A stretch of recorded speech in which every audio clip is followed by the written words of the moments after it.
Hello, friends. We are podcasting, beginning Chapter 2, Section 2.1 in our AP Stats book.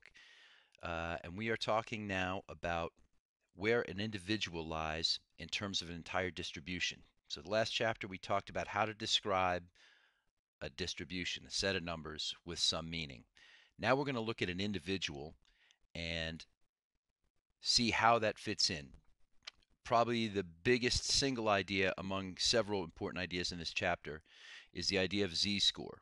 So henceforth, you got to know what a z-score is. A z-score is a number of standard deviations.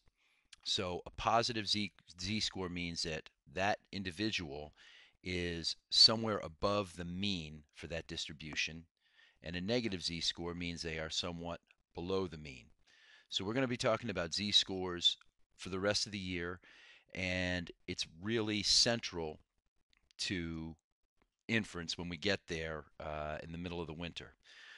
Other things we're going to learn how to do are calculate a percentile, whether we have a list of data or just a mean and standard deviation, and how to take what we learned about distributions in Chapter 1 and make mathematical models using the mean and standard deviation.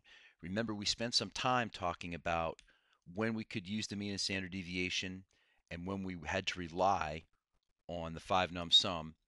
All right, so you should know that if I have symmetric data with few or no outliers, that it's reasonable to use the mean and standard deviation, and that's going to be real important.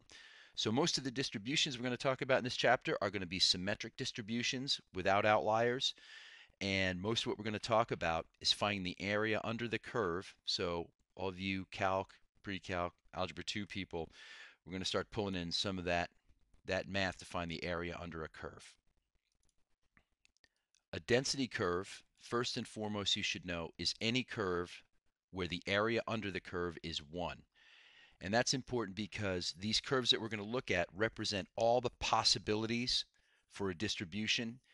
And when we find the area under the curve, it's going to be between 0 and 1. And that percentage, that decimal, is going to be the probability of getting a randomly selected individual to be at or above or below that number.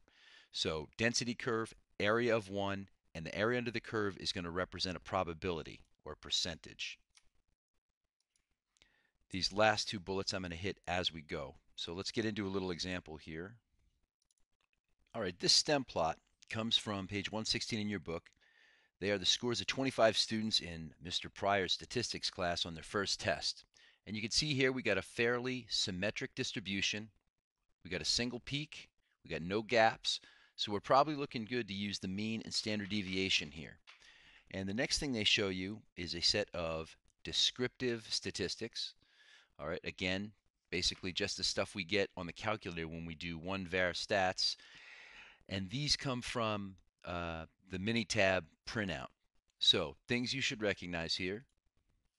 All right, N is the number of test scores, our sample size. The mean, the median are exactly the same, and that's an indication that we have a symmetric distribution.